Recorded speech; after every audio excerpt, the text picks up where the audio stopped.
Hey, I'm sitting here waiting for Angelo's live to start, so I don't know how long I have exactly, but just want to say that I had a breakthrough recently. I still have I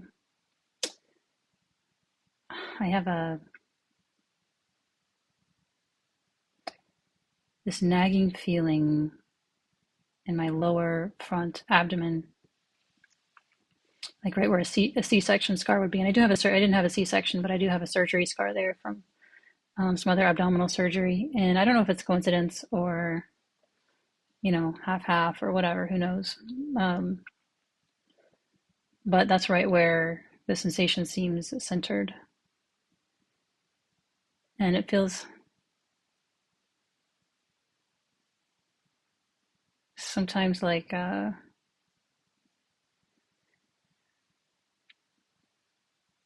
yeah, it's funny. It can feel like dread. It can feel like something's wrong. It can feel like grief. It can feel like terror.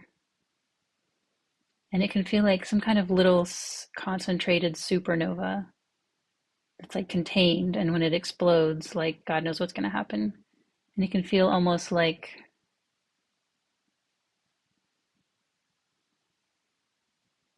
some kind of bliss that's too blissful to handle. That's why it feels alarming.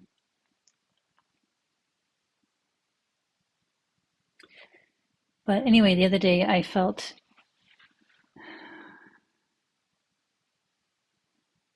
sorry, it's kind of,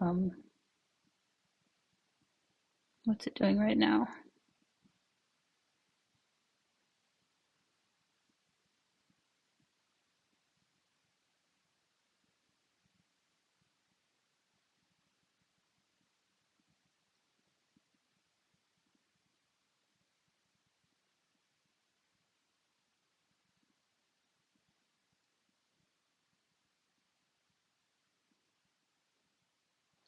My mind says it feels endless, bottomless, eternal, and I need to get rid of it.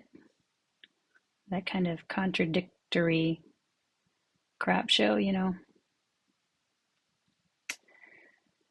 Anyway, I was going to say, it feels like contracted but expanding, but also is contracted. But yeah, I don't know. The mind tries to like make sense of it. Doesn't get very far. But the other day I felt into it so completely that I merged with it. So I like finally I got out of the watcher state. I got out of the I am regarding it and into the it's just itself. There's no I. It's happening. There is an apparent human who keeps trying to make sense of it or deal with it.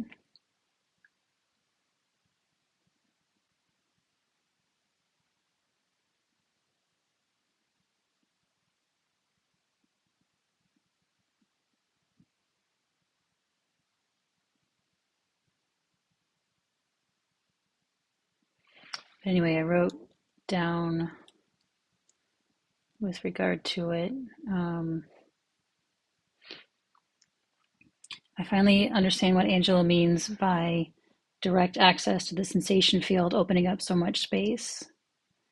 There had still been a part of me stuck in the observer state, and when that dropped, holy cow, you really are the ocean, and you have no idea what the hell is going on. It's just going on.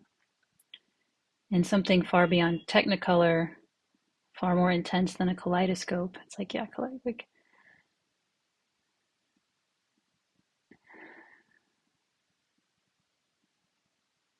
yeah, size has no meaning, scale has no meaning.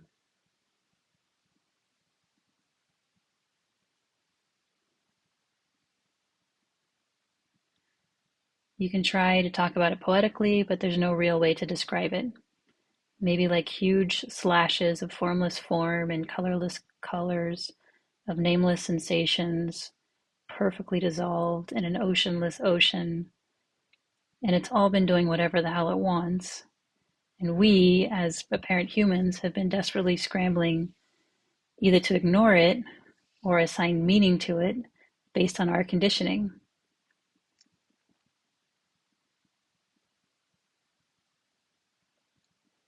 And it's so fascinating that, like, sensations don't become emotions until we attach meaning to it, right? A sensation is neutral on the face of it. It's just happening. We're the ones who make up a story about it, or who try to make up a story about it. You know, this story doesn't work, that story doesn't work. I think some of what, like, why IFS and different things like that seem to work is because they just get us in closer touch with actual sensation. And it's a shadow of direct access, but it can kind of get us there stepwise.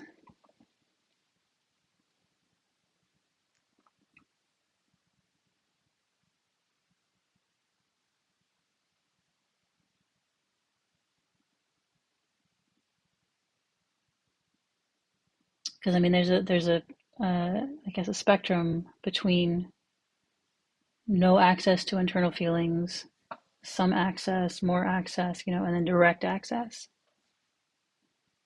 Direct access, you can't say any word about it. I do not envy teachers of this who have to try to dance around this with words in a way that can try to point people in the right direction, because direct, I mean, and you can't give directions on how to achieve direct access, and you can't even necessarily do it on purpose. It's kind of like you surrender enough and it kind of happens.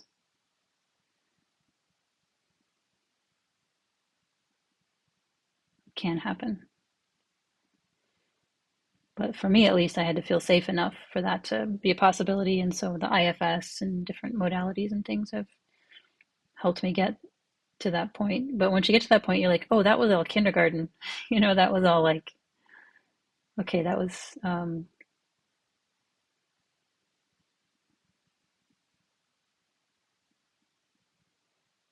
just getting you to a place where the real exploration is even possible. And that's what I feel like I'm at the cusp of, the real exploration. And I'm not going to lie, it's intimidating to the apparent human. It's kind of like, do I really want to go back into that place where nothing is anything that I can even begin to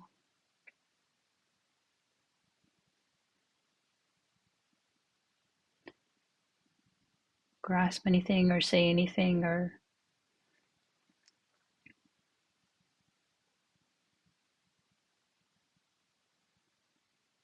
know anything? Know anything with my mind, at least. Apparently, there is knowing beyond the mind, which the mind is like, I don't think so. But, you know,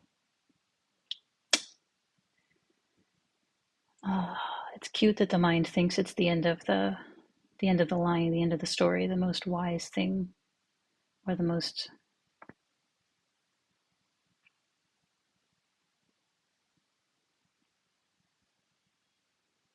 like, if there's any answers, it thinks it's going to have them. And it's not even answers. It's not even answers that we're after. Answers, I mean, answers are like, oh, okay, yeah, now I know what this is.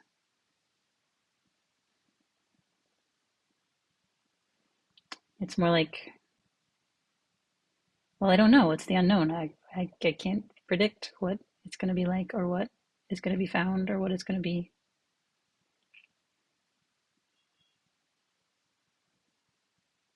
revealed. I don't know anything.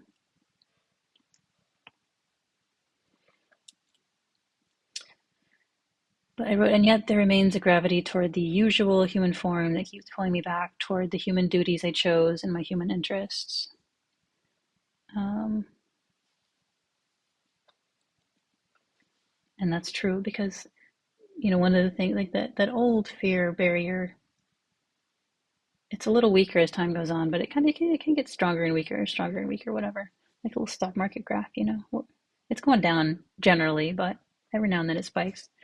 Um, Stock market's the opposite, hopefully. So they say so far. Anyway, um, some pretty fundamental things are being fucked with right now, but we'll see. We'll see how that goes. For better or worse. Point is, the old fear that I'm going to abandon my human interests and duties and fly off into outer space if I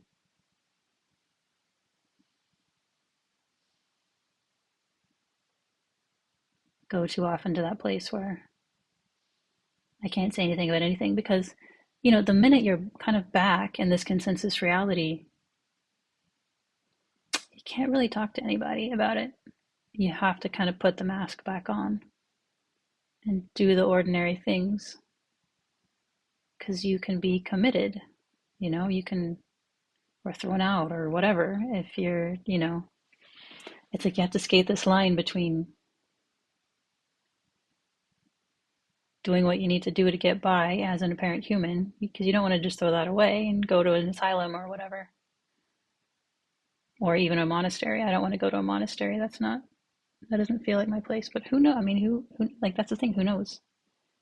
You know, I don't know. Something could happen, and then it's like, all right, sayonara. I got to go do this other thing, or I simply become incapable of functioning in the consensus reality.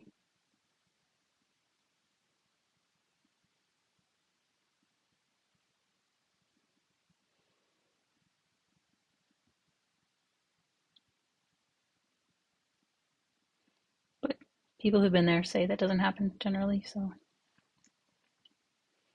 and I mean, who are you going to trust?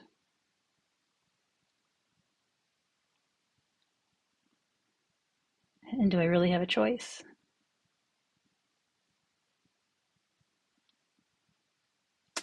It's like the rubber's really meeting the fucking road, and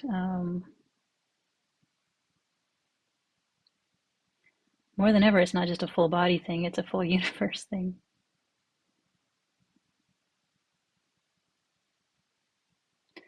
And the other sort of, you know, doubt of like, none of this is really real, none of this really matters, spiritual stuff, whatever, it's something to do. You know, how do they know any better than anybody else? Maybe it's just a pastime.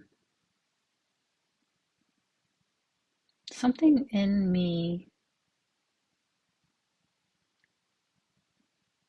in one of my groups, we say knows, like GNO, like knows with a G, that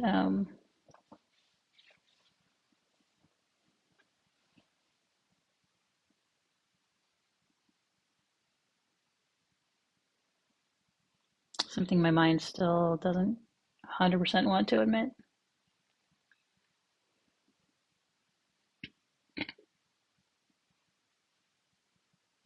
That this is a complete fucking mystery.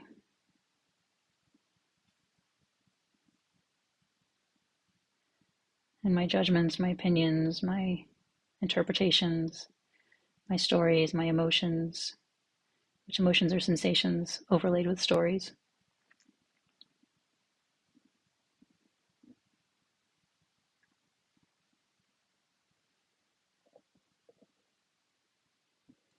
And those are just ripples on the surface.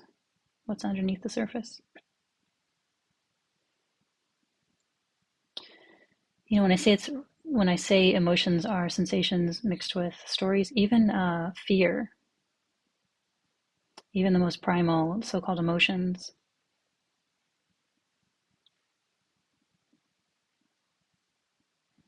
it's like when you get close enough to any sensation underpinning any emotion,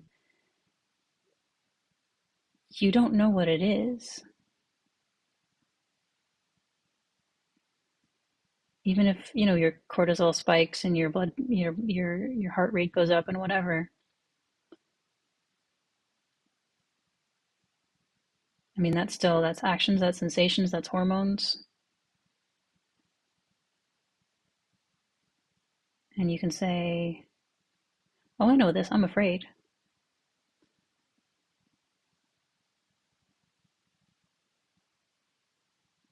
But the actual sensation of it all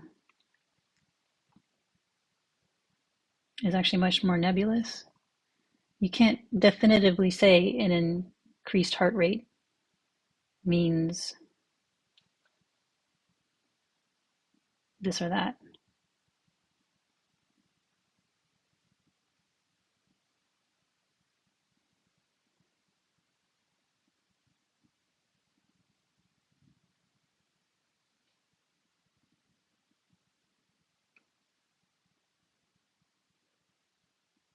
It doesn't just come with physiological, sometimes it comes with feelings and or sensations, I should say. And the sensations, you get closer and closer and closer to them. It just like smears out. It's like Heisenberg's uncertainty. Like the closer you get to something, the less you can tell about it until it's just a smear. You have no fucking idea what it is. And we spend our lives thinking we know what they are. Either that or distracting from them.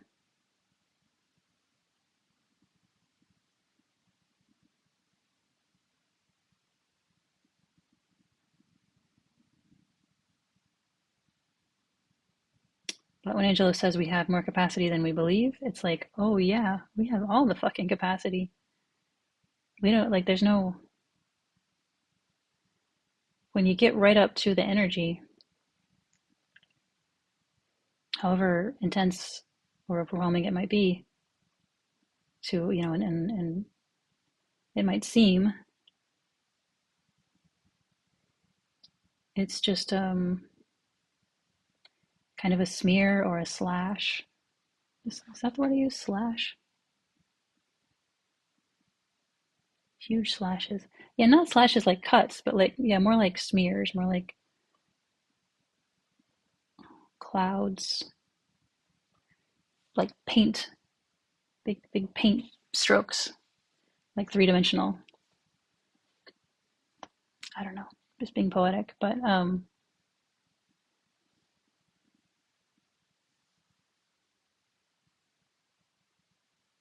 yeah, that's it's in a sense each one is sort of, I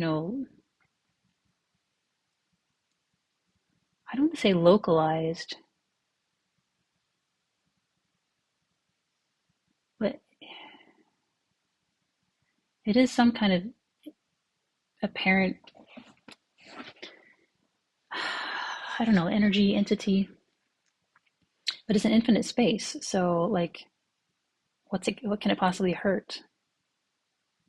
It's just there. There's no good or bad. It's just happening. Don't know why it's happening.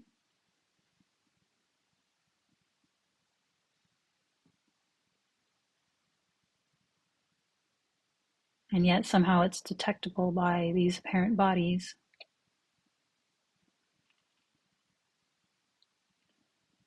And we either distract from them, interpret them, or go deeply into them. Maybe there's other options too, but that seems to be most of what we do. Because, I mean, that's the thing, they can be doorways. We go deeply enough into them, you're like, oh, here's the ocean. That's why they say it can be a doorway. Anything, frustration, fury. Go deeply enough into it, surrender enough to it,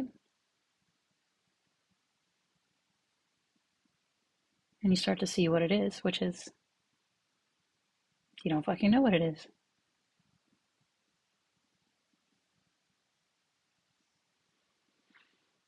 But that's not easy out of the box. Like it takes, for me, it was definitely a progression. And it's just lately that, because I was speaking to Angela once on a double barrel or something, and he's like, "Isn't it great? Doesn't it open so much space?" Because this was after I think after the deep dive weekend when I was talking about the Cathedral of Sensation, like my sensations filled the whole space, and Um,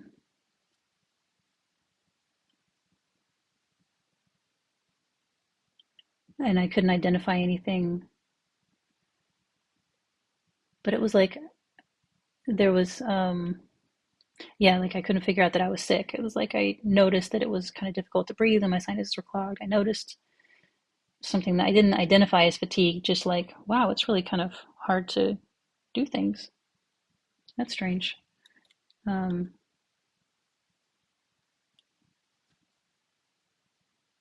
and then, huh, food's not that interesting. Okay. But then, like, finally, like, I put it together. Oh, okay, no appetite, fatigue, clogged sinuses. Oh, I got a cold. I'm sick or whatever. Um, but even with that kind of glimpse of the sensation field being that big, and even, but it was still kind of confusing and a little bit alienating because I was still in the watcher state. I was still, oh, that's that cathedral of sensation out there. But when you are, when sensations are sensations, sights are sights, sounds are sounds, and there really is no anchor point, there's no mediation,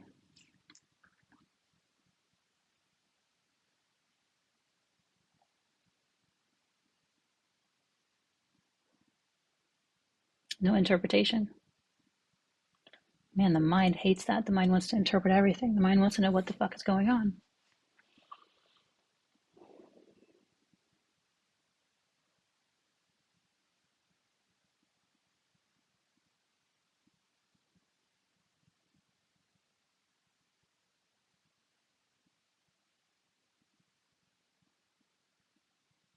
And I was fooled by religion, and I was kind of soured on the whole like spirituality thing at all. And so for a long time, when Angela was like, "No, don't go to your mind," it's like, "Oh, I've heard that one before." Yeah, don't trust my own mind, right? But it's like it's not saying he's not saying trust me. I mean, Angela's not saying trust Angelo. Angela's saying trust my own, Pamela's own. What in Pamela is goes beyond the mind,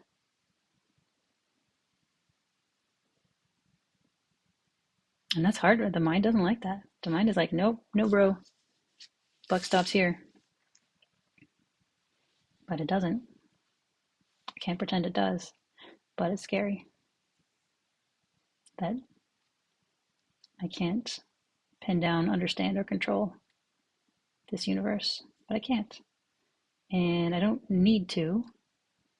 But there's still unbinding takes time. It's a process. So anyway, just some thoughts.